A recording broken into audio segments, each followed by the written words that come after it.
Hey guys, tonight we're heading into the shadowy back streets and glowing alleyways of 18th century Istanbul, where oil lamps flicker against worn stone, cats skitter past in silence, and the city's forgotten workers shuffle past, unnoticed by history. You'll hear sandals brushing dust, maybe smell a faint trace of rose oil in the air. But don't get too relaxed just yet, because some of the people we'll meet tonight held jobs so strange you probably wouldn't last a single shift. So, before you get comfortable, take a moment to like the video and subscribe, but only if you genuinely enjoy what I do here. And hey, leave a comment with your location and the current time. I love seeing where you're tuning in from. Now, dim the lights, maybe turn on a fan for that soft background hum, and let's ease into tonight's journey together. You trudge slowly down a cobbled lane, the kind that soaks up the sound of your footsteps like a sponge. The mist hangs low tonight, curling gently at your ankles. Ahead, a small figure crouches beside a blackened post, striking flint with the patience of a monk. He's not a thief or a priest. He's what the city calls a karasha, a street lamp whisperer. You don't actually see him speak to the lamp. That's just what they call it when he gently coaxes the flame to life, shielding it from the wind with the curve of his hand. He murmurs under his breath, not for superstition, but because the oil he uses, mostly rancid fish fat and sesame, is touchy, temperamental, like an old cat. You have to speak to it, he tells you without turning.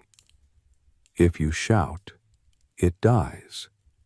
If you beg, it listens. The truth is, in 18th century Istanbul, the city never fully sleeps, and someone has to keep the night alive. These lamplighters move slowly, methodically. By morning, their scent lingers. Ash, sweat, smoke, a whisper of lantern oil clinging to your cloak. Some lamps are set high on hooks, requiring tall iron poles. Others squat low, next to bakeries or bathhouses, where rats linger for warmth. You learn to look for their glow before you round a corner, lest you step straight into a sleeping camel. Historians still argue whether these whisperers were officially employed by the municipality or paid by neighborhood funds. Some think they were just volunteers with oil jugs and free evenings. Either way, it's a thankless job. Miss one post and the alleys go dark, the muggers smile, and the baker blames his burnt bread on your negligence. Sometimes the job turns dangerous. There are stories of rival karachi who sabotage each other's routes, sloshing water into lamps or swapping oil for vinegar. One apocryphal tale tells of a whisperer so committed to keeping his route perfect that he lit a lamp in a thunderstorm, only to be struck dead beside it. People say the lamp kept burning anyway, but mostly it's the quiet that sticks with you. You learn the rhythm of the city not through voices, but through flickers, golden little markers of safety, showing you which streets are cared for and which have been left behind. It's not a glamorous gig. The uniform? A waxed apron, soot-stained hands, and a scarf always tucked tight around your nose to keep out the stench of burning whale oil. Oh, and boots with holes. Somehow, always holes. Your guide stops and points to a lantern swaying from an old fig tree. "That one's haunted," he says dryly, then lights it anyway. The flame catches, glows steady, and just for a second, you could swear you hear it whisper back. Not all whisperers are alone. Some bring their sons, teaching them how to balance the oil can on their shoulders. Others hum low, droning Ottoman lullabies into the gloom. One even recites poetry, to the lamps, to himself, to no one. Quirky fact for you, one enterprising whisperer allegedly trained a parrot to call out "next lamp" every time they finished one. Unfortunately, the bird was kidnapped by a jealous rival and last seen yelling directions in the Grand Bazaar. The empire wasn't short on strange jobs, but something about the street lamp whisperers feels intimate, doesn't it? The way they care for these tiny flames like their elderly relatives. The way they walk not ahead of the light, but with it, side by side. You follow him to the last lamp of the night. He doesn't speak this time, just nods at you as he strikes the flint. A gentle hiss, a flicker, then light, and then silence. The morning finds you by the water, specifically the glistening edge of the Bosphorus, where the mist rises like sighs from the sea, and fishermen pull in their catches with practiced shrugs. You're not here for fish, though. You're here for something slipperier, hungrier, and far less charming. A man shuffles past you with 2 wooden buckets swinging from a yoke across his shoulders. From a distance, you think he might be hauling eels, or maybe just seaweed. But when you peer inside, oh no, it's leeches. Hundreds of them, squirming like tiny dancers at a very damp, very uncomfortable masquerade ball. This is your introduction to the leech merchants of 18th century Istanbul. You step aside instinctively as one leech tries to wriggle its way over the bucket's rim. The vendor smiles, as if to say, "Happens all the time," which it probably does. Leech merchants were a staple of Ottoman street life. Their work combined equal parts biological curiosity, low-level menace, and surprisingly brisk commerce. These weren't back-alley snake oil salesmen. They were regulated, respected, kind of, and absolutely unavoidable if you had any ailment vaguely related to blood, pressure, spirits, or vague vapors. You follow this man, let's call him Ali, into the lower market stalls. The smell here is unforgettable. Sun-baked fish scales, warm bread, and something like damp iron. He settles beside a fountain and sets down his buckets. Moments later, curious passers-by begin to gather. One woman clutches her forehead dramatically and mutters something about bad winds. A young man rolls up his sleeve, as if offering an arm to fate. Ali reaches into the bucket with a confidence you cannot match. He picks out a plump, glistening leech and slaps it gently onto the man's forearm. It sticks with a wet thwop. You hear a collective, disgusted murmur. The man grins. Leeches were used for everything, from headaches to gout to vague ennui. If your humors were off, if your energy was blocked, or if you just hadn't been bled in a while, you went to the leech man. Historians still argue whether these treatments were more ceremonial than medicinal, but what's certain is that people kept coming back. There was even a leech district at one point, near the Galata Bridge, where you could rent a bench and a bucket for 15 minutes of therapeutic bleeding. Quirky detail: the fancier leech vendors offered hot towels, not for your comfort, but to encourage the leeches to let go faster. Ali's trade involves more than just slime. He sources his stock from secret marshes outside the city, where the best specimens live in cool, still waters. He claims he can tell the temperament of a leech by the way it curls. "This one's good for melancholy," he says, plucking a particularly lively fellow from the sloshing pile. And yes, leeches had reputations. Certain ones were believed to prefer certain types of illness. Some, like the allegedly rare golden vein suckers, were hoarded by elite physicians and sold for scandalous sums. Ali rolls his eyes when you ask about them. "All leeches suck," he says flatly. "Some just suck harder." You begin to notice the tools of the trade: tin scoops, gauze pads, small clay jars used to transport individual leeches to delicate clientele.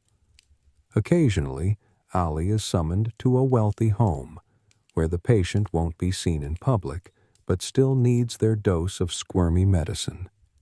He dresses up for those occasions, nothing fancy, just a clean vest and slightly less fishy hands.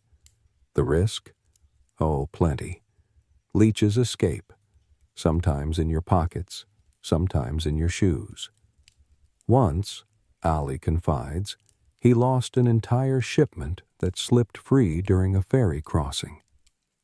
For days, the docks were haunted, as he puts it, by vengeful, half-starved bloodworms appearing in barrels and laundry baskets. The city never confirmed it, but locals still whisper about the Great Slime Panic of 1748. Scholars still debate the exact decline of the leech trade. Was it the rise of modern medicine? Or the public's eventual realization that getting repeatedly bled by aquatic worms maybe wasn't the pinnacle of health science? Regardless, for now, the trade is booming. Ali makes his rounds, collecting coins in exchange for tiny bites. Some days are slow. Other days, he can't scoop fast enough. You watch him pack up at dusk. He releases the half-fed leeches into a separate jar. These ones will rest for a few days before they're reused. Yes, reused. Don't think about it too hard. As you walk away, your arm itches. You swear you didn't get too close. And yet, you leave the wriggling world of leeches behind, your stomach doing a few cautious flips, and make your way uphill toward the district of fountains, courtyards, and tiled archways that glitter faintly even in the evening haze. This is the part of Istanbul where everything feels precise, tidy, guarded, too clean to trust. You're following a man who walks like he's already halfway into the afterlife. Thin, upright, quiet. He holds a small copper flask in one hand and a delicate glass cup in the other, which he stares into like it contains his fate. This, you learn, is an imperial water taster. And yes, his job is exactly as stressful as it sounds. You trail behind him into the outer gardens of Topkapi Palace. Guards nod politely but don't engage. Everyone knows why he's here. The Sultan will drink soon, and before that, this man must taste everything. He steps up to a marble fountain, dips his glass carefully into the bowl, and raises it to the light. He swirls it, sniffs it, then sips. His eyes close. You hold your breath. Nothing happens. He nods faintly, and the servant at his side jots something on a scroll. The water is declared safe, for now. Historians still argue whether these tasters were true professionals or expendable nobles being gently volunteered. Either way, the job was not for the faint of heart or the slow of gut. You needed a fast digestive system, a sharp sense of smell, and ideally, no enemies. It wasn't just water. Sometimes it was syrup, or rice milk, or tamarind juice chilled with snow from Mount Uludağ.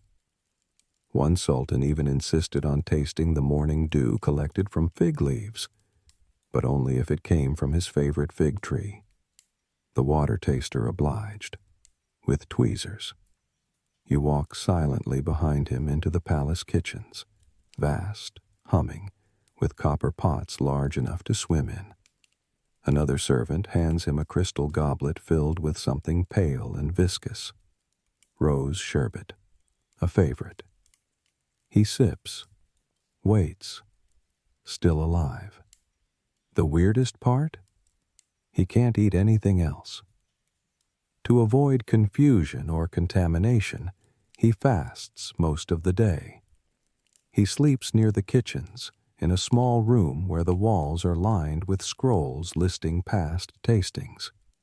If he does fall ill, they cross-reference everything he consumed to track the origin. The consequences? Depends on how important the beverage was, and how replaceable he was. You pass a hallway lined with narrow windows. Outside, the Sultan's parrot caws, "Drink or die," which, apparently, it learned from an overexcited jester. Not all poisonings were real, of course, but the fear was.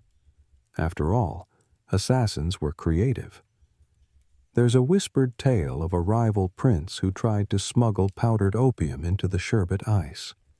It melted too slowly to be effective, but the taster still vomited for 3 days straight. That man retired. Early. Quirky detail. Some water tasters carried miniature silver fish in pouches. Before sipping, they'd dunk the fish into the liquid.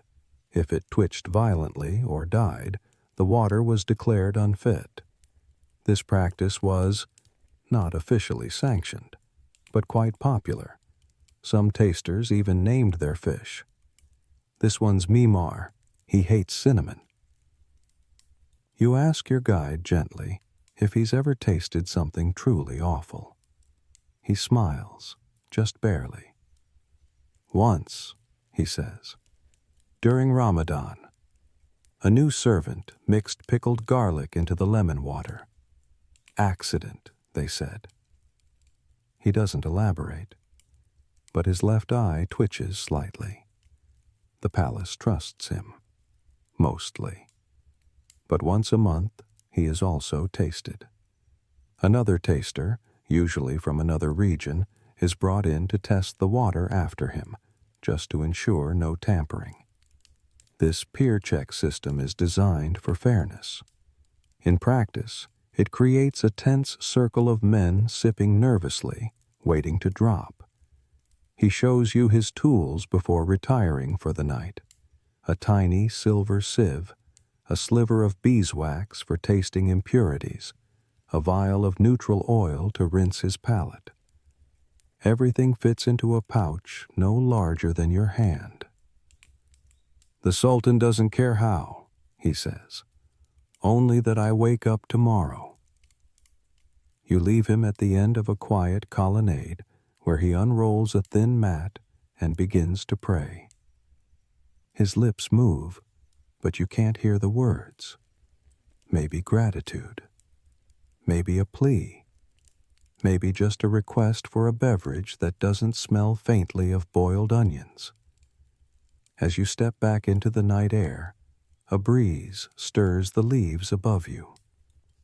Somewhere, deep in the palace, a gong sounds softly.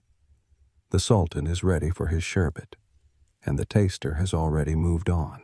You're not entirely sure how you got here, but now you're climbing narrow wooden steps up the side of a mosque. Not the front steps that everyone sees.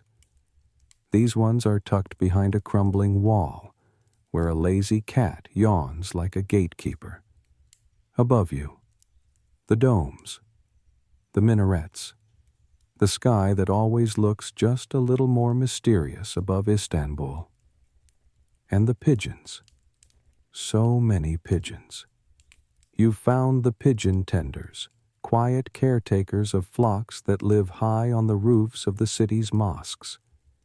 You'd think this job would be, well, beneath notice.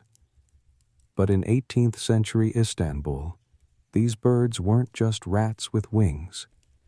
They were sacred, beloved, spoiled. Your guide for the evening is a stocky man named Hussein, who smells faintly of seeds and beard oil. He opens a creaky hatch and gestures for you to duck through. You emerge into a space above the dome, somewhere between attic and aviary. The air flutters. The sounds are soft, cooing. It feels like you've wandered into a living cloud. He smiles and begins his evening routine, scattering millet, cleaning the ledges, softly murmuring to the birds like they're old friends, which, apparently, they are. Some of these pigeons are older than you. He gestures to one particularly plump fellow with a white streak over one eye. That's Salih. He's been moody ever since Ramadan. You blink. Back in the 18th century, pigeons weren't just tolerated. They were considered spiritual guests. Feeding them was a pious act. Some even believed the birds carried prayers skyward.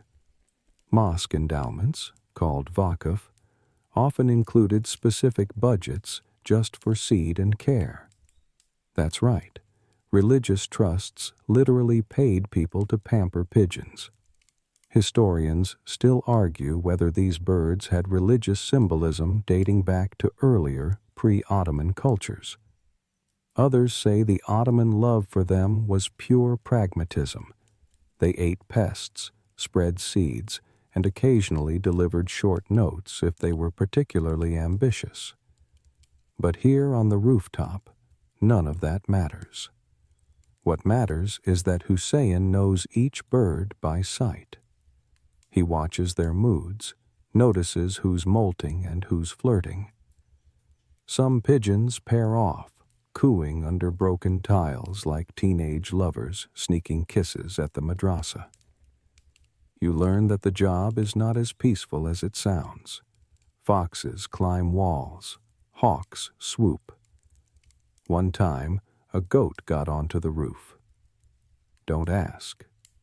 The point is, someone has to be there to defend the flock. Quirky detail? Pigeon tenders used to whistle a specific tune at feeding time. High-pitched, rhythmic, unmistakable.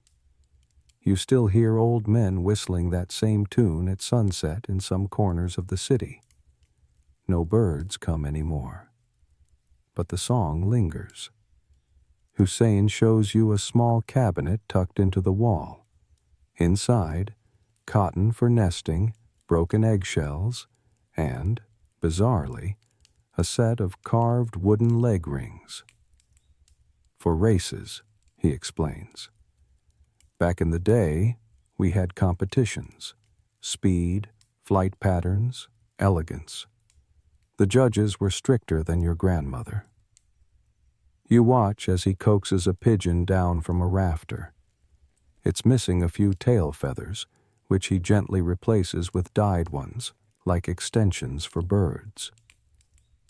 He likes to look fancy, Hussein says with a shrug. Who doesn't?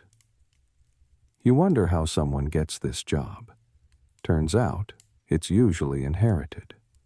Fathers teach sons, and the birds seem to remember both. But occasionally, an outsider wins their trust, usually by falling off the roof and surviving. Night settles. The sky goes navy, and the pigeons huddle in their cubbies. You help Hussein cover a few of them with a light cloth. Yes, like tiny feathered bed sheets. So they don't wake up too early, he says. We all need rest. Historians rarely write about pigeon tenders. They show up in footnotes, maybe the occasional travel journal. But here, in this dusty space above a mosque, they feel like a kind of priesthood, quiet, watchful, slightly ridiculous. As you prepare to leave, Hussein gives you a single pigeon feather tied with red thread. "Luck," he says, "but don't eat it. The last guy tried." You both laugh, the birds shuffle, and somewhere below, the call to prayer begins. Soft and distant, like a lullaby, just like the cooing. You descend from the pigeons into something far more private, though perhaps equally feathery. Your feet carry you through the side corridors of the Topkapi Palace again, this time deeper, quieter. Servants slip past you like ghosts. One glances at the scrap of paper in your hand, the directions scrawled in crooked Ottoman script, and raises an eyebrow.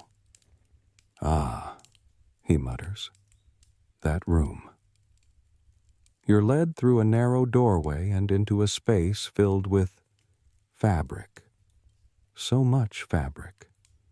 Bolts of silk hang from the ceiling. Cotton muslin piles up like snowbanks.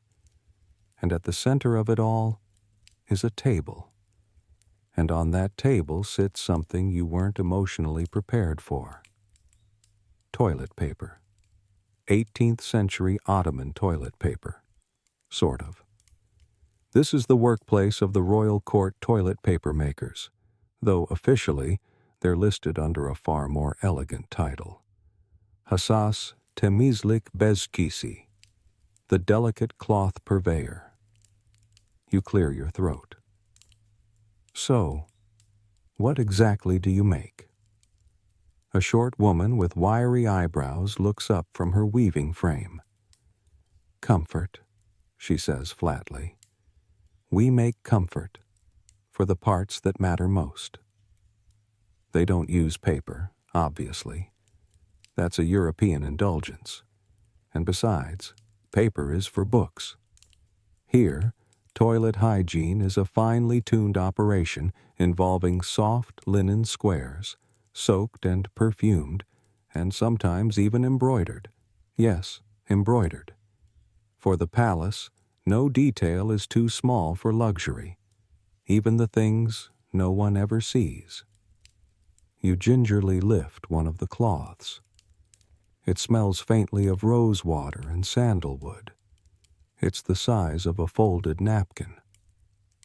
"This one's for the Valide Sultan," the woman says.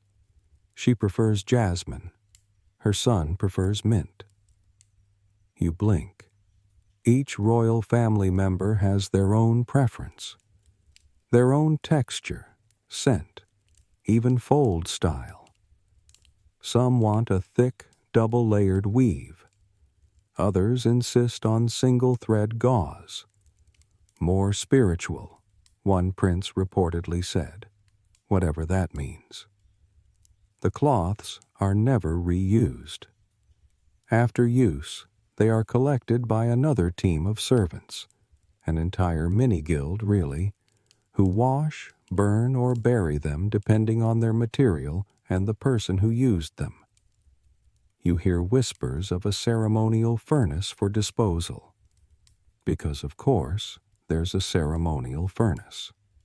Historians still argue whether these linens were purely practical or also symbolic, acts of purity tied to courtly ritual. The Ottomans had complex rules about hygiene, privacy, and propriety. Some scholars believe the Sultan's cloths were folded and perfumed not just for cleanliness, but for calmness, to soothe his imperial mood. "Trust me," says the head artisan, squinting as she embroiders a gold crescent into one corner. "You don't want an irritated sultan first thing in the morning." There's a strange serenity in this room. the way the women work in silence, hands moving with muscle memory. A young apprentice sharpens bone needles with the focus of a surgeon. Another dips a finished cloth into a copper basin of lemon water, then lays it on a drying rack strung with thread made from silkworms raised in the palace gardens. Quirky detail. One concubine once requested a set of cloths dyed in ombre pinks. For mood, she claimed. The request was approved. Her mood improved. The pinks remained for 2 months.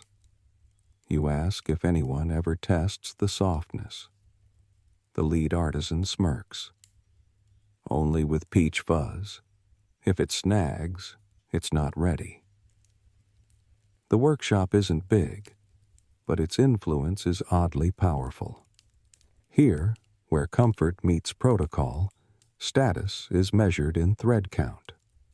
And no one wants to be the servant responsible for a royal itch. One story goes that a particularly rough batch of cloths led to a bureaucratic meltdown in the divan. The vizier reportedly stood the entire meeting, refusing to sit. The supplier was dismissed. The next day, the staff got a delivery of Egyptian cotton, and balance was restored.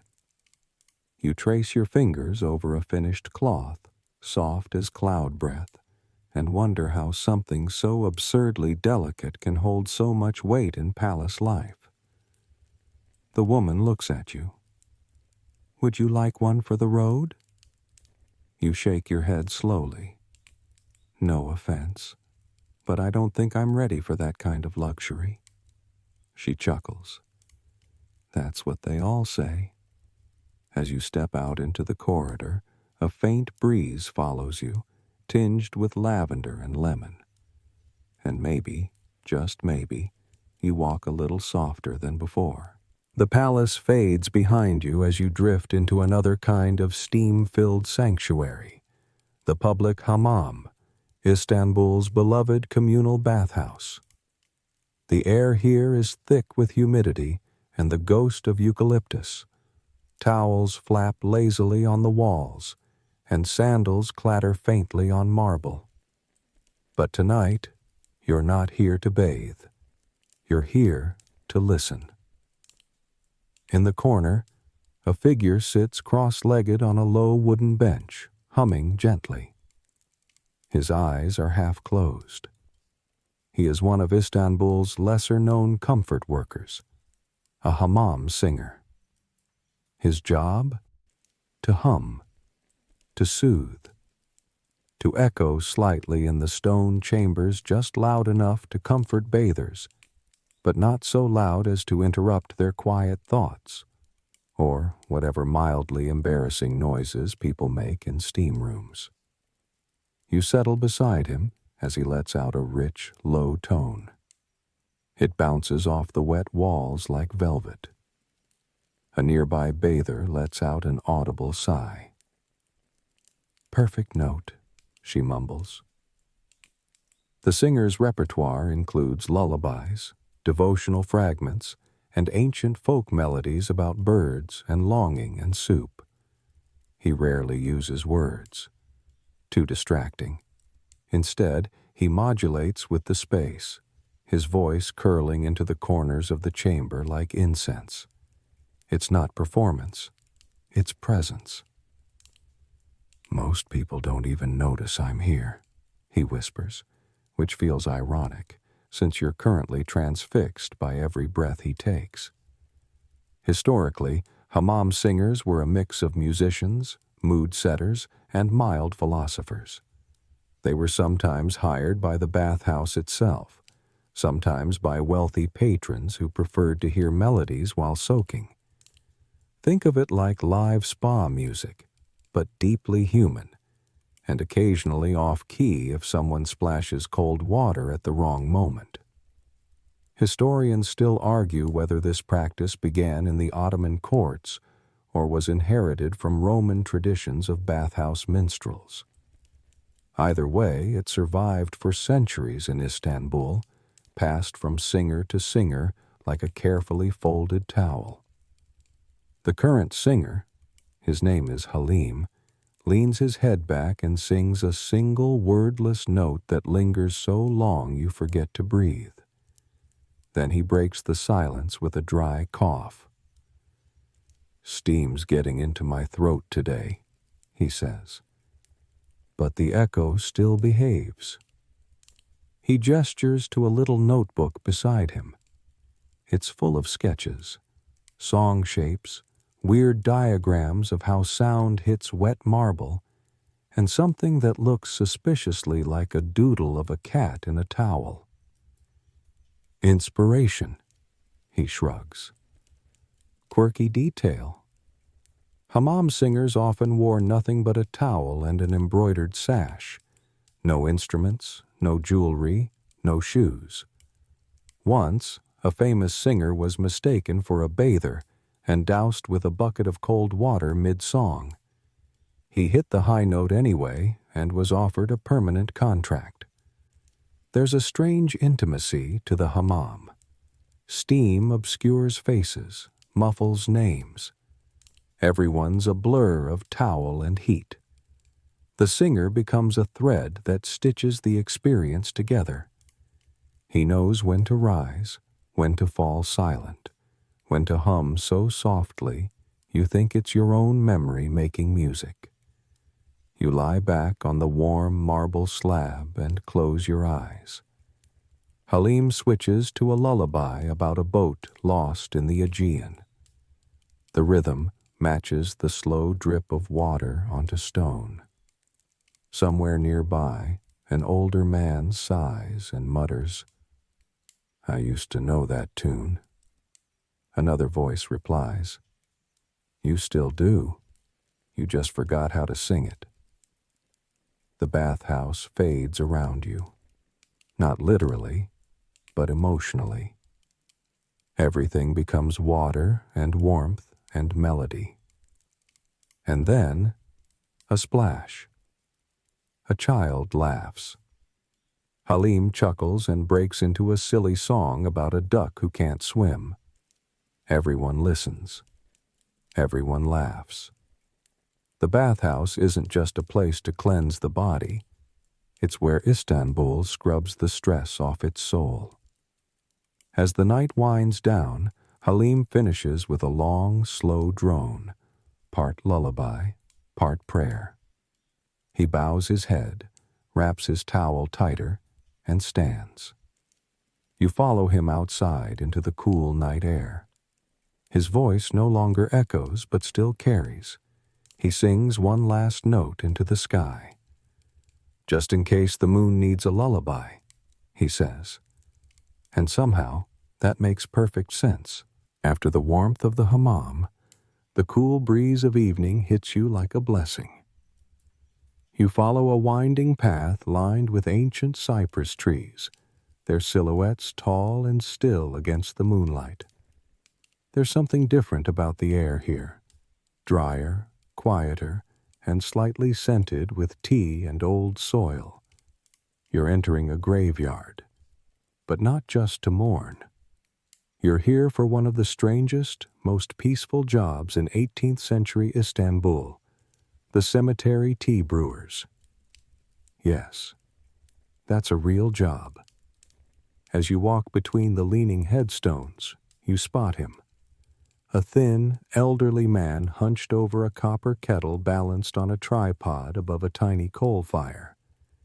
He looks up, nods once, and gestures for you to sit. No words yet, just the whistle of steam, the gentle gurgle of water, and the soft rustle of leaves overhead. His name is Bekir. He brews tea for the dead, and, incidentally, for the living who visit them. You sit on a worn bench beside the fire. 2 chipped porcelain cups appear. The tea is black, bitter, and somehow perfect. Bekir doesn't consider himself a vendor or even a server. He sees his job as an act of hospitality for those who've passed on and those left behind. The tradition, he explains, comes from older Sufi customs, where tea was offered as a symbol of calm, continuity, and gentle conversation, even if no one speaks. He gestures toward a grave surrounded by blooming jasmine. "She liked rose-hip tea," he says, "so I keep some handy." You look around. Tiny jars are tucked among the headstones. Dried mint, sage, linden blossoms. A tea garden for the afterlife. Quirky detail? Each tea brewer had their own secret blend, supposedly tailored to match the personality of certain graves. One infamous tea was said to induce dreams if drunk beside the right tomb.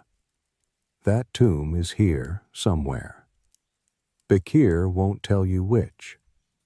You notice small items placed beside certain graves: a worn shoe, a spoon, a bundle of dried lavender. Gifts, Bekir says. Sometimes from family, sometimes from strangers who felt connected. Historians still argue whether these tea brewers were paid employees of the Vakuf, charitable foundations, or just eccentric volunteers who made themselves at home in the cemeteries. Either way, they became fixtures, living furniture, so to speak. People would visit, sip, grieve, reminisce. Some came to cry. Others came for the tea. Bekir tells you he once had a regular visitor who never spoke. Just came every Thursday, drank a cup, and left a fig on the same grave each time. 7 years, he says. Never missed one. Then he stopped. And a year later, someone else started doing it. No one explained. Some locals believed tea helped the soul settle, that the steam carried your words upward, that the warmth coaxed memory from stone. A few Sufi poets even wrote odes to cemetery tea, though most have been lost to time or tea stains. You sip quietly, letting the bitterness roll across your tongue. It's not cafe grade, but there's something about drinking it here, among the quiet and the carved epitaphs, that makes it feel like medicine for the mind. A cat slinks by, tail held high. Bekir tosses it a crust of bread soaked in cooled tea. It purrs in appreciation. He shows you his tea tools: a soot-black kettle from his grandfather, a spoon carved from olive wood, and a strange metal strainer shaped like a tulip. Came from Crimea, he says, though he doesn't remember how. As he refills your cup, a breeze passes through the cypress trees with a sound like distant whispering. It's probably nothing. Probably. Some people say cemetery tea brewers can hear the dead. Others say the dead just enjoy eavesdropping. Bekir doesn't confirm either. He just smiles, pours another cup, and says, "Everyone needs someone to talk to, even if they've stopped answering." As the fire dims and the stars brighten, you realize you've been here for hours, or maybe moments. It's hard to tell. The graveyard doesn't feel spooky. It feels generous, like it's keeping secrets not to hoard them, but to protect you from knowing too much at once. You rise. Bekir nods and hands you a pouch of loose leaf wrapped in old silk. "Try it with honey," he says, "but only on cold nights."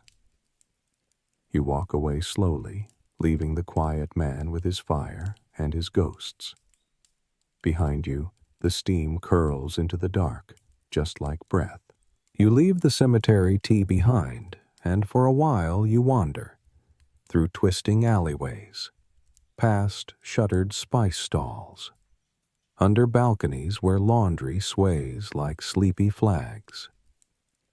The night deepens, thickens, until finally you find yourself in a strange little courtyard. There's a mattress on the ground, 2 pillows, a single candle flickering beside a cup of warm milk, and a man already lying down. He looks at you, pats the space beside him, and says, "You lie on the left. I'll breathe slow." You hesitate. This is not a proposition. This is a profession. You've met one of Istanbul's most surreal and tender forgotten workers, the professional sleep companion. Yes, really. In the 18th century, some people, especially the old, the ill, or the heartbreakingly rich, simply couldn't sleep alone. Maybe it was anxiety. Maybe they feared spirits. Maybe they just liked the sound of someone breathing steadily next to them. Enter the sleep companion. Someone paid not to talk, not to touch, but simply to lie beside you until you drifted off, and sometimes longer. You settle beside him. The candle casts soft gold shadows on the wall. The mattress smells faintly of lavender and soap. "Olive oil soap," he murmurs. "The nice kind." His name is Eunice. He's been doing this for 17 years. "Ever since I fell asleep on a ferry next to a crying merchant. He offered me 10 écusses to do it again." He shrugs. "Good sleeper, I guess." He turns on his side, facing away from you. "Rule 1, he whispers. "Never breathe faster than the client. Rule 2, no snoring. Ever." Professional sleep companions, called uyku yoldaşı, were part therapist, part lullaby, part warm furniture. They were hired by palace widows, traveling scholars, and people recovering from heartbreak. Their entire job was to create the illusion of safety through nothing more than presence and stillness. Historians still argue whether this was a recognized profession or more of a private eccentricity practiced by the elite.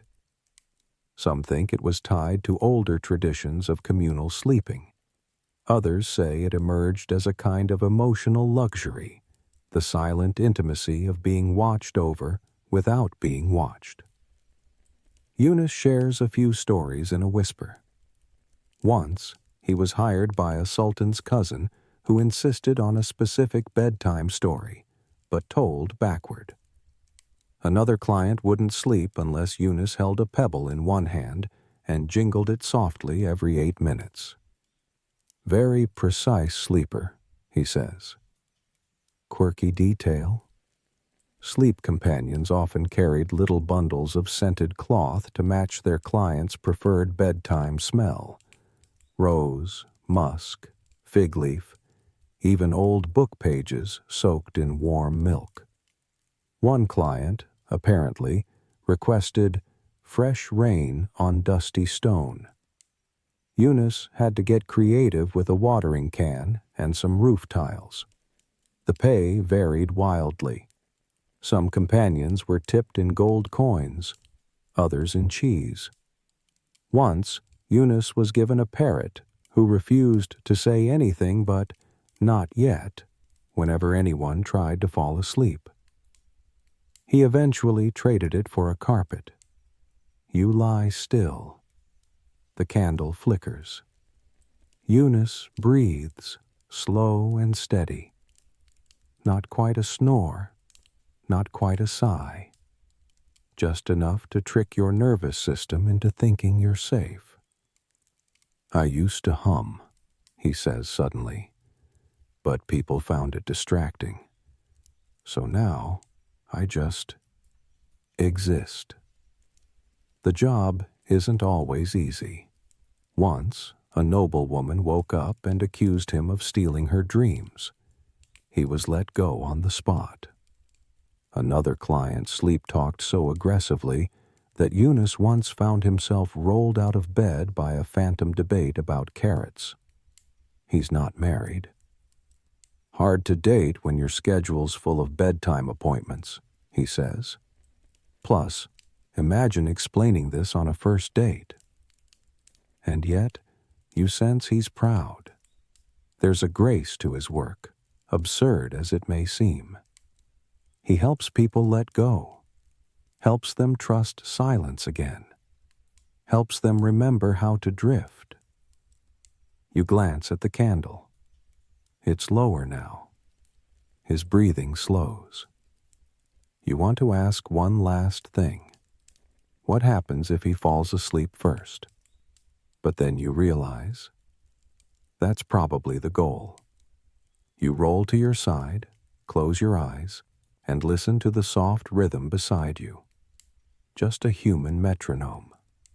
Just a warm breath in the dark. And for a moment, you understand why someone would pay for this. You wake slowly, as if the night itself had wrapped you in cotton and whispered, "Not yet." But dawn is nudging its way across the city, brushing minarets with pink and stirring open the crooked shutters of Istanbul's Balat district. This neighborhood smells like walnuts and chimney smoke, like dried figs and yesterday's cologne. And today, you're on the hunt for something very specific. Herbal beard stylists.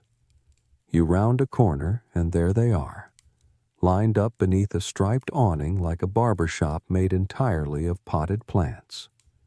5 stools, 5 basins, and at least a dozen bearded men looking like they're all auditioning to be wise philosophers, or eccentric poets, or both.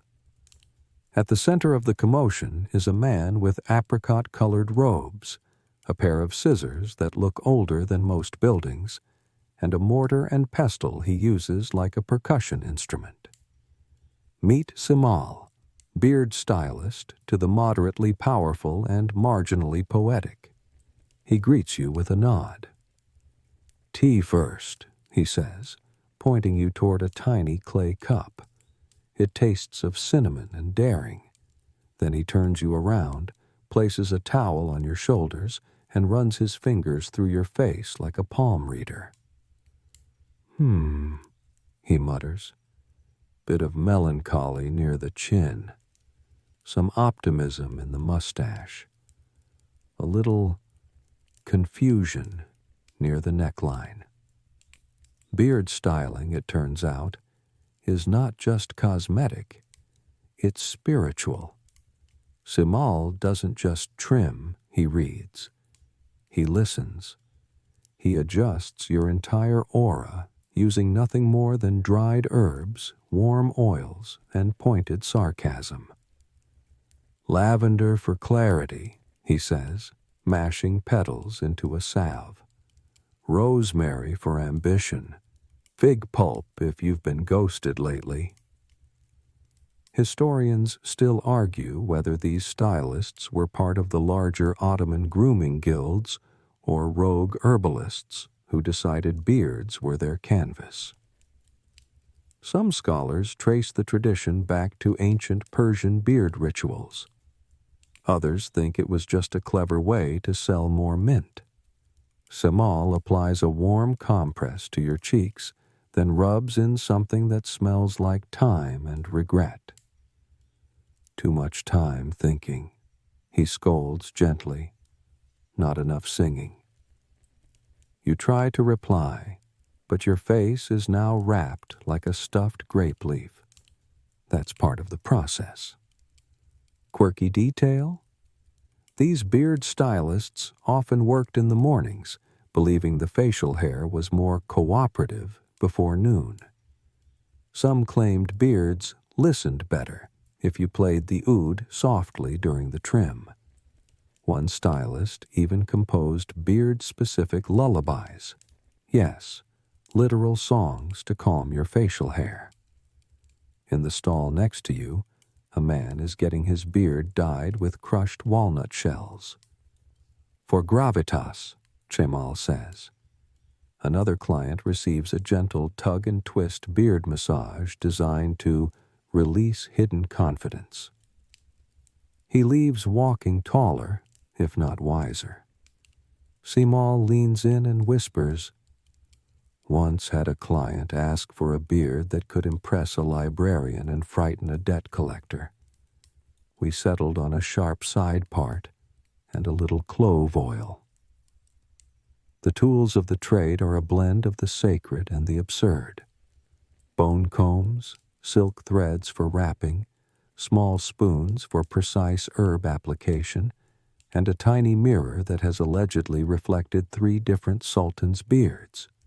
Cemal won't name names, but he winks. You're starting to feel fantastic. Warm, stylish, slightly ridiculous in a good way. He unveils your face. Your beard, or chin, or vague stubble patch, now smells like a botanical garden and glistens like a smug scholar. "Go cause good trouble," Cemal says, handing you a ribbon-tied pouch of dried mint and lemon balm. "That's your touch-up kit." You thank him. He waves you off, already reaching for his next client, who sits down nervously and whispers, "I think my beard has trust issues." Cemal cracks his knuckles and nods. "We'll talk to it." As you walk away, the sun climbs higher, catching the shine of herbs and beard oil on the awning. The smell follows you, comforting, confident, absurd. And somewhere deep in Balat, a beard sings softly to itself, finally at peace. The streets of Balat narrow behind you, and the city shifts again, always shifting. Now you're on the Divan Yolu, the imperial road, once the grand processional spine of old Constantinople, now humming softly with footsteps, prayers, and the occasional donkey with opinions. But you're not here for donkeys today. You're watching the ground, because you've just stepped into the slow-moving, almost invisible world of the sandal cleaners, those bent-backed saints whose job was to polish the shoes, slippers, and sandals of everyone important. And everyone else, too. You barely notice them at first. They blend into the marble arcades like shadows with rags. But then you spot one, kneeling beside a shop entrance, head bowed, gently wiping rose water along the leather toe of a vizier's slipper. Meet Levent, the Divan Yolu's most loyal sandal cleaner. He barely looks up when you approach, just gestures to your shoes and mutters, "Sit. Dust waits for no man." You sit. His hands are practiced, quick, precise, kind. He uses a cloth that smells like citrus and wood smoke, dabs it in a little tin of oil, and starts to work. You didn't know shoes could sigh in relief. And yet, here we are. In 18th century Istanbul, clean footwear wasn't just hygiene, it was etiquette, especially on the Divan Yolu, where bureaucrats, judges, scribes, and foreign ambassadors paraded daily like ducks on a diplomatic catwalk. No one wanted to show up at the palace with donkey dust on their heels. So sandal cleaners lined the road like living punctuation marks, ready to wipe, buff, and occasionally judge your fashion choices. Historians still argue whether this role evolved from the older Byzantine foot attendants or emerged as part of the Ottoman guild system. Either way, it was formalized quickly. Licenses, territories, even competitions. Some could polish an entire sandal in 18 seconds. Others boasted they could spot bad leather from 10 paces. Levent pauses to inspect your sole. "Not bad," he mutters. But you walk like a poet. Too much drama. Not enough heel. You don't know what that means. You nod anyway. Quirky detail? High-end cleaners sometimes used silk rags soaked in crushed rose petals. Others added flecks of gold dust for clients who wanted their shoes to shimmer like modest sunlight. A famous story tells of a sultan who dismissed an advisor purely because his left sandal squeaked. That cleaner was promoted the next day. Levant carries a wooden box with compartments, cloths for leather, cloths for velvet, brushes made from horsehair, and a tiny brass spoon for scraping out mud lodged in sandal crevices. He never rushes. Rushing, he says, leaves streaks. Streaks cause scandal. There's something ceremonial about the act. You sit still. He works in silence. For a moment, it feels like a shared prayer. He finishes, wipes the last spot with a flourish, and blows lightly across the surface. Now they breathe better, he says. So will you. He accepts no coins directly. There's a small dish beside him where clients drop payment discreetly. He says handling money immediately taints the balance between shoe and sole. You're starting to suspect Levant has thought about this more than most philosophers think about life. You watch other cleaners down the road, some seated on folded mats, some cross-legged, some humming to themselves as they polish away the sins of the city one sandal at a time. Some work in pairs, one to clean, one to fan away flies. Others train apprentices who practice on dummy shoes carved from wood. There's a quiet dignity in the profession, an understanding that even if you spend your life close to the ground, your work can still shine. A boy runs by and accidentally splashes water onto a freshly polished slipper. The cleaner just nods. Balance, he says. The road always takes something back. As you stand, Levant points to your now glowing sandals. Try to walk like a scribe today. Straight back, light steps. Pretend you have secrets. You do your best. And as you walk the divan yolu, your sandals catching sunlight, your stride just a touch more noble, you realize you're not just walking, you're gliding, thanks to a man with a cloth, a tin of oil, and a philosophy of feet. The divan yolu spills you out into the outer edge of the Grand Bazaar, where colors clash like rival poets, spices argue in the air, and every corridor feels like a different mood ring. But amidst the clamor of fabrics, jewels, and bargaining voices, a figure catches your eye. Not loud, not selling, not shouting. He's polishing a mirror, gently, obsessively. This is Nadir, an itinerant mirror polisher, one of many. And if his job sounds unimportant, well, you clearly haven't met a sultan's wife who spotted a fingerprint on her vanity during a bad mood. Nadir dips a cloth into something viscous and faintly pear-colored. Fig paste, he mutters. Bit of vinegar. Works better than lies. You don't ask what that means. Mirror polishers roamed the Grand Bazaar, the palace quarters, and elite homes, not just cleaning glass, but tending to reflection itself. In a culture where image and decorum mattered, and where mirrors were both status symbols and objects of spiritual sensitivity, these workers walked a strange line between cleaner and confidant. Nadir picks up a hand mirror etched with gold leaf.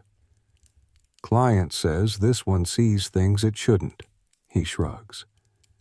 So I polish slowly, with one eye closed. He's joking. Mostly. Historians still argue whether mirror polishers were purely practical tradespeople or part of a broader metaphysical tradition. Mirrors, after all, were associated with the nafs, the self, and sometimes even with divination. A dusty mirror meant bad luck. A cracked one? Don't ask. Each polisher had their own formula. Nadir uses fig paste. Others swore by pomegranate rind and snow melt. A few eccentric types allegedly used lamb's milk and saffron, which sounds luxurious until you realize how bad that combination smells after an hour. Quirky detail? Mirror polishers weren't just judged on shine, they were evaluated on echo. That is, how well their work reflected not just your face, but your mood. A good polish could make you feel elegant. A great one could make you forgive your cousin, or yourself. Nadir demonstrates.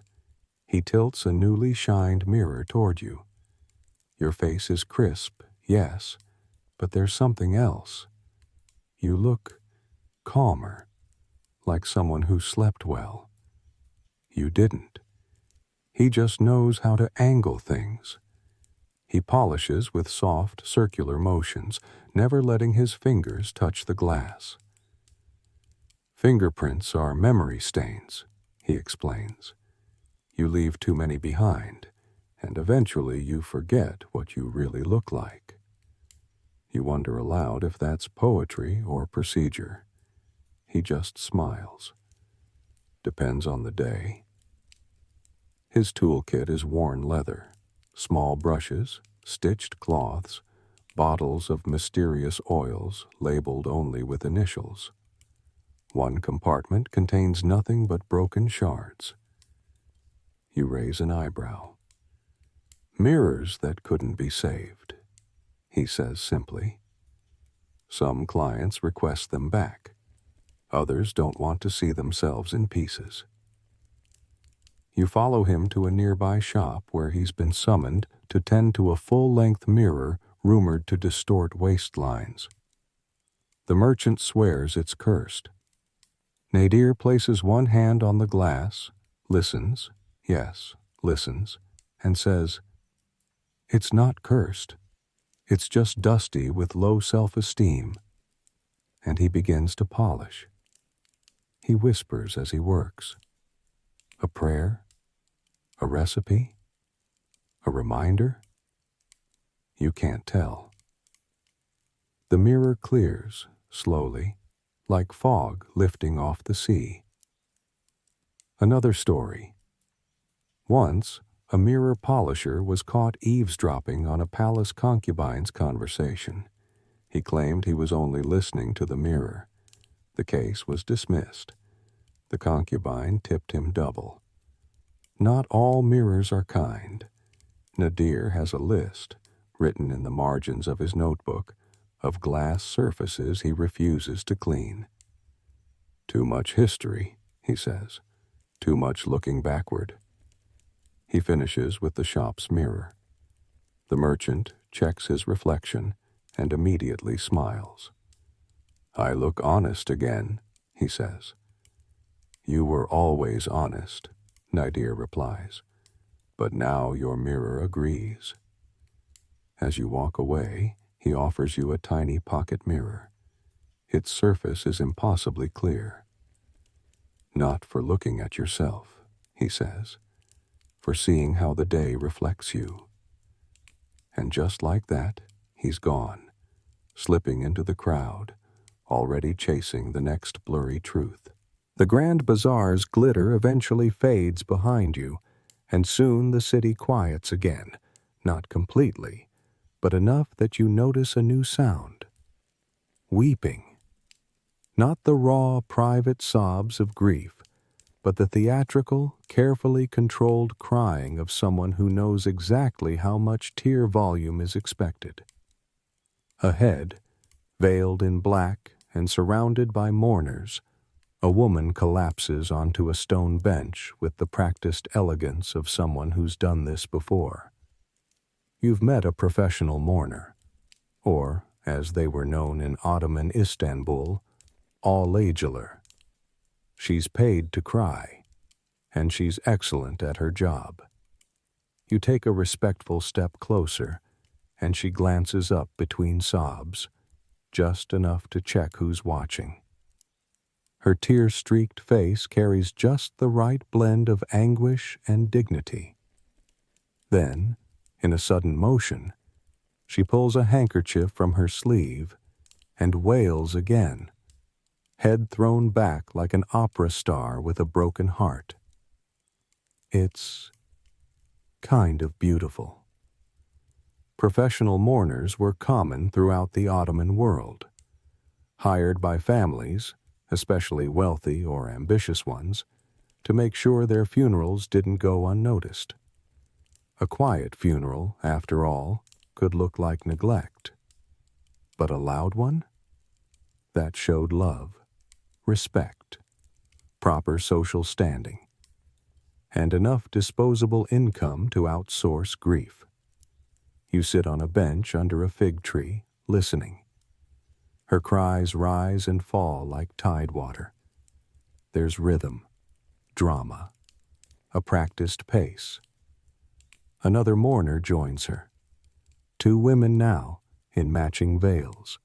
Their cries harmonize, one high, one low. It's like a grief duet. Somehow, it doesn't feel fake. It feels like ceremony, like theater with real stakes.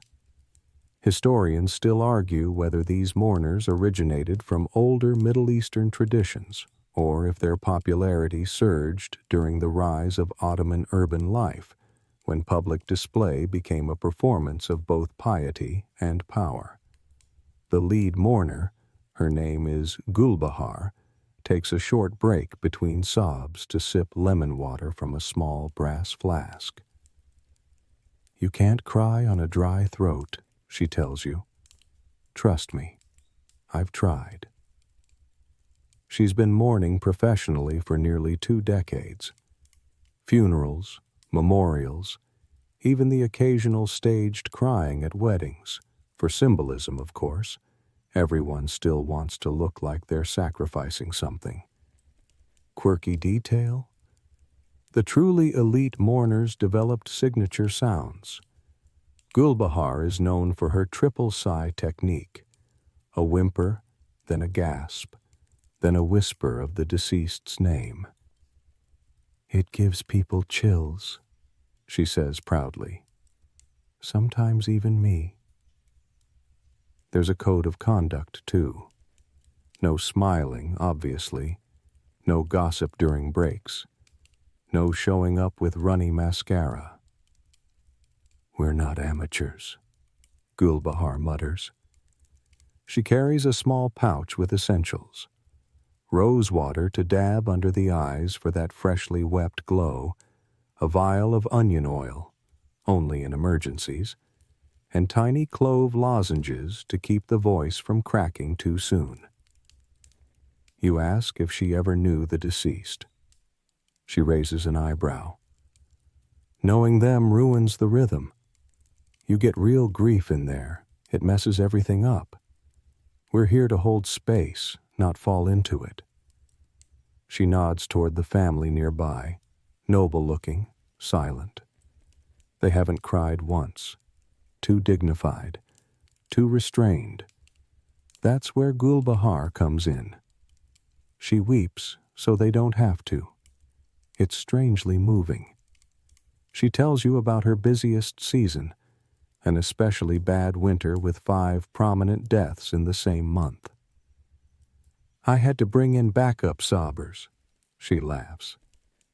"We worked in shifts. My voice was gone by the end." Her most difficult job? Mourning a man no one liked. Even his widow rolled her eyes. Took everything I had not to crack up mid-cry. But I hit the high note anyway. You glance around. Other mourners begin to pack up. Gulbahar lingers. She steps forward and kneels by the grave. A final sob, a whispered prayer. Then she smooths her veil and returns to you. "Done," she says. "He got a good send-off." As she walks away, a little boy watching from a distance calls out, "Your crying was beautiful." Gulbahar turns, smiles, and bows slightly. "Thank you, sweetheart. I rehearse." And then she disappears into the alley, her footsteps soft, her presence already fading like the echo of a very well-executed farewell. Now that you've seen sorrow in its most theatrical form, it's only fitting that your next encounter is pure chaos. You follow the scent of nuts and pine resin into a narrow courtyard in the palace's back end, one rarely visited by dignitaries or poets. It's full of overturned baskets, gnawed linen, squeaking, chittering, and every now and then a very human yell of, "Not again." Welcome to the turf of the Palace Squirrel Wranglers. Yes, Squirrel Wranglers. Your introduction comes in the form of a blur of brown fur that launches itself from one fig tree, ricochets off a pile of scrolls, and disappears into an open window. A moment later, a man in a vest patched with tiny bite marks comes racing after it, holding a net and muttering what might be a prayer or a threat. This is Farouk. He stops when he sees you, panting. "You here to help?" he asks. You shake your head. Smart. In the Ottoman court, squirrels weren't just pests. They were unofficial residents. Beloved by some, feared by others, tolerated by no one. They lived in the gardens, sometimes slipped into storerooms, and occasionally, some say deliberately, showed up during court meetings to disrupt things. The Grand Vizier once had a speech derailed by one squirrel's daring leap onto his turban. It landed like a crown. Squirrel wranglers like Farouk were tasked with keeping the palace's squirrel population mostly outside and mostly alive. A tricky balance. You can't just exterminate them. Some nobles believed they brought luck. Others blamed them for bad omens. Either way, you had to manage the chaos. Politely. Farouk demonstrates his technique, a low whistle that sounds vaguely like a hiccup, followed by a series of taps on a gourd filled with hazelnuts. "This one's for Chut-Chut," he says. He likes rhythm. Historians still argue whether the position of squirrel wrangler was formalized, or just something unlucky gardeners got drafted into. Some documents reference keepers of the small, quick beasts. Others lump them under courtyard pest control. No one agrees. What's clear is that the squirrels ran the place, literally, and someone had to learn their routes, their hiding spots, their moods. Quirky detail. One sultan allegedly had a favorite squirrel named Mevla who dined at the same time he did, perched on the edge of the divan, eating almonds from a silver spoon. After Mevla's tragic disappearance, he ordered 3 days of quiet mourning in the palace. No music, no feasts, just squeakless sorrow. Farouk's gear includes a net, a pouch of roasted seeds, a very scratched-up notebook filled with squirrel sketches, and a small jar of pine sap ointment for claw wounds. He shows you one on his wrist. Chut-Chut got spooked by a eunuch again. I should really get him a warning bell. You follow him to a small wooden enclosure at the edge of the garden. Inside, 6 squirrels perch, twitch, and glare. "These are the known troublemakers," he says. "I'm rehabbing them. That one? He points to a fluffy blur gnawing on a silk slipper. Banished from the harem for chewing through lace. Despite their mischief, there's affection in his voice. He knows each one. Knows who likes chestnuts, who bites when startled, who will only sleep in saffron-scented cloth. He opens the gate for one squirrel, Razieh, who immediately sprints up his shoulder, perches like an angry epaulet, then steals a dried fig from his pocket. He doesn't flinch. "She's training to stay outside the harem," he says proudly. "Almost ready." The job isn't glamorous. You're bitten, scratched, ignored, occasionally blamed when the Sultan's favorite inkpot mysteriously ends up in a nest. But it's vital. "Besides," Farouk says, "some people manage armies. I manage mayhem." He hands you a tiny acorn carved from olive wood. "Gift," he says. "They like to bury them and pretend they're rich." You step away as the courtyard erupts into another chase. A squirrel zips through a column of laundry, Farouk in pursuit, whistling his hiccup chant, net raised like a medieval knight charging a dragon made of fluff and spite. And for a moment, you're convinced. There is no job in this city too strange to be real, or too small to be important. You leave the squirrel chaos behind, though a suspicious chitter follows you for 3 blocks, and eventually find yourself in a quiet, velvet-draped chamber. There's a smell in the air, soft musk, candle wax, and something faintly like citrus. A feather flicks past your nose. You've entered the serene, ridiculously specific world of the mosquito fanners. Yes, this was a job. In 18th century Istanbul, noble households and palace rooms didn't just rely on screens or citronella.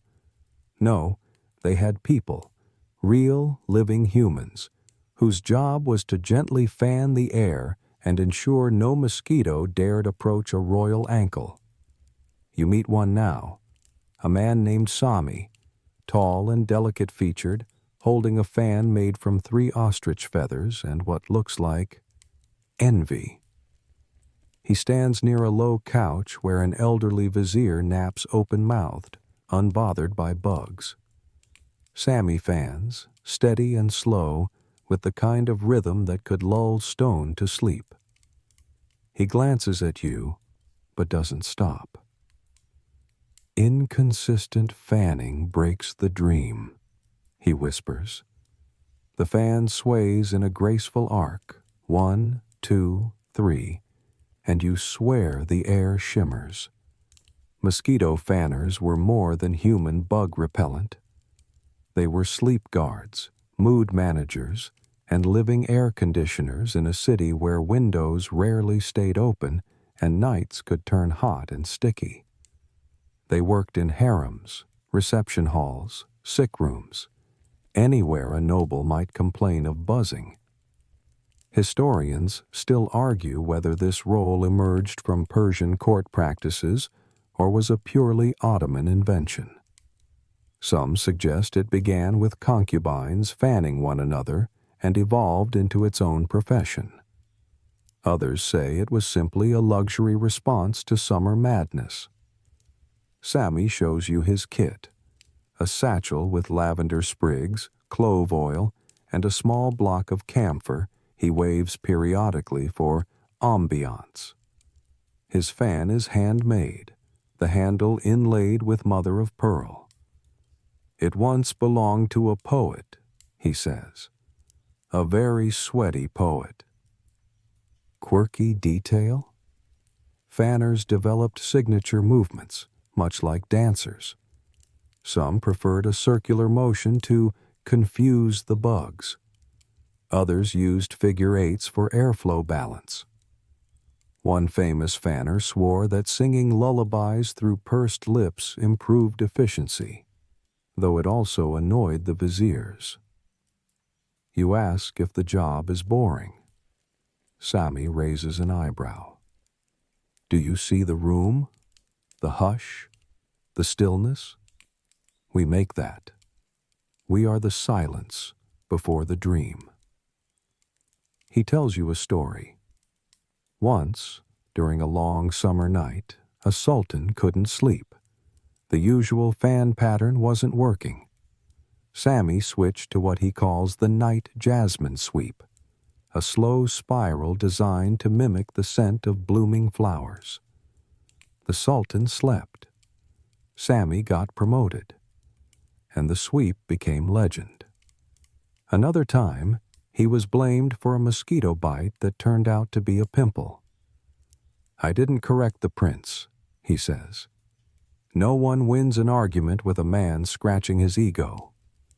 The job isn't without hazards. You must not yawn. You must not slap. You must not, under any circumstances, swat a mosquito directly. That's violent energy, Sami explains, and ruins the room's serenity.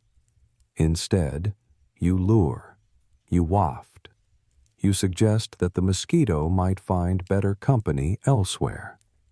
You watch him work in absolute silence for several minutes. The air seems cooler near him. He moves like someone dancing with time itself. You ask what he dreams about. Stillness, he replies, and occasionally revenge against biting things. He offers you the fan to try. It's heavier than it looks. Your rhythm is clumsy, uneven. The vizier stirs. Sami gently takes it back. Better if I do it, he says. And just like that, the air smooths again. The dream settles. The room exhales. As you leave, he hands you a folded sprig of dried lemon balm tied with string. For when your thoughts start buzzing, he says. Outside, the sun has set again. A single mosquito dances in the warm air. You swat it without thinking, and instantly feel like you've betrayed an entire philosophy. You whisper an apology, and keep walking. The final turn of your journey brings you somewhere unexpected. Not a palace, not a market, not even a back alley of secrets and stray cats. You descend a narrow staircase behind an abandoned apothecary, one of those places with a faded sign and jars of herbs that look older than your ancestors, and find yourself in a vaulted cellar, cool and dim. At first, it seems empty. Then you notice them. Rows of wax-sealed clay jars, each labeled in elegant calligraphy. Shelves upon shelves. Not spices, not perfumes, but something stranger. This is the hidden archive of the forgotten smell archivists. And yes, your nose is about to go on a historical pilgrimage. A small woman with ink-stained fingers greets you. Her name is Hurie, and she gestures you in with the solemnity of a librarian handling a banned manuscript. You may smell 3, she says. No more. You nod. Of course. Each jar in this place holds a smell, a captured moment, preserved in beeswax, olive oil, and mystery. It could be a battlefield, a bakery, a royal wedding, the specific scent of the Sultan's chambers on the first day of spring. All recorded, all remembered. Hurie pulls out a small jar labeled "Smoke of Books Burned in a Fire Nobody Spoke of." She opens it, and a breath of ash and old leather slips out. Your chest tightens. You feel history. Archivists like Hurie once served courts, physicians, perfumers, and poets.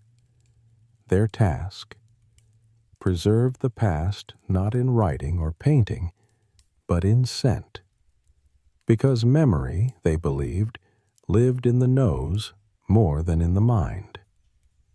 Historians still argue whether the smell archive was science, superstition, or just expensive nostalgia. But whatever it was, it mattered. Some sultans requested a smell map of the empire, tiny samples from cities, forests, ships, and deserts. A cartography of the invisible. Hourier shows you a sealed pouch labeled Jasmine Breeze from the garden where the vizier fell in love. She doesn't open it.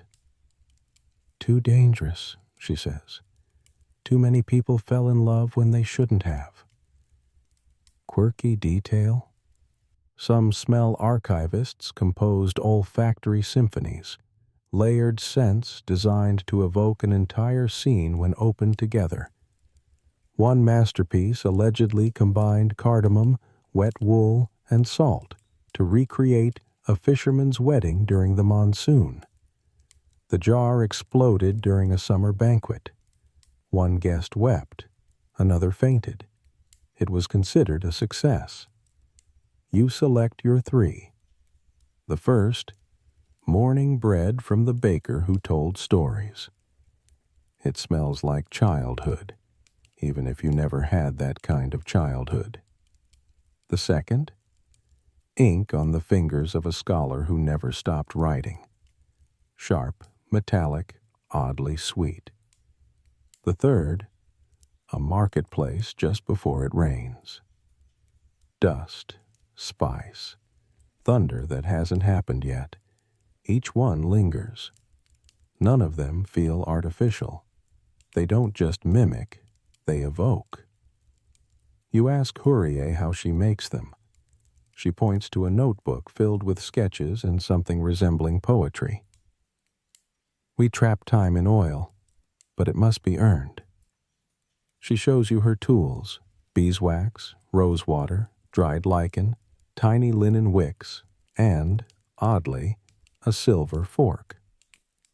For stirring memory, she says cryptically. Her greatest challenge? Capturing the smell of a silence. I'm close, she says, but it fades too fast. You ask who visits this place. Her answer surprises you. Lovers, diplomats, poets searching for a missing mood.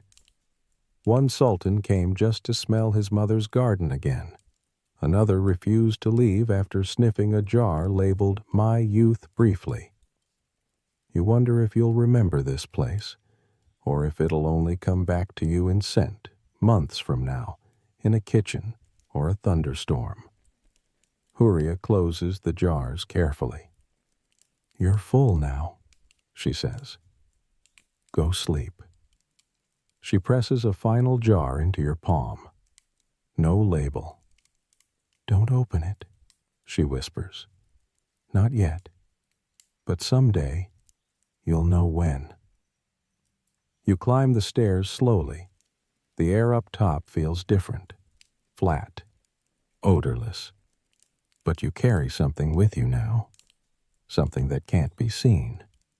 A trace of Istanbul, a story trapped in smell. And so, the city exhales. The moon rises higher above the domes and laundry lines, casting silver over minarets, flickering oil lamps, and the rooftops where pigeons murmur in their dreams. Somewhere, a sandal glows softly from its recent polish. A mirror, spotless, reflects nothing but the dark. You've walked with whisperers, sung in steam, sipped tea with ghosts. You've seen a beard blessed with rosemary and a squirrel negotiate with a man holding a net and nothing but hope. You've heard the hum of fanning wings, the lull of ritual crying, and the nearly forgotten breath of smells that lived once, truly lived. and now wait in jars for someone to remember. The forgotten workers of 18th century Istanbul don't stand in history books.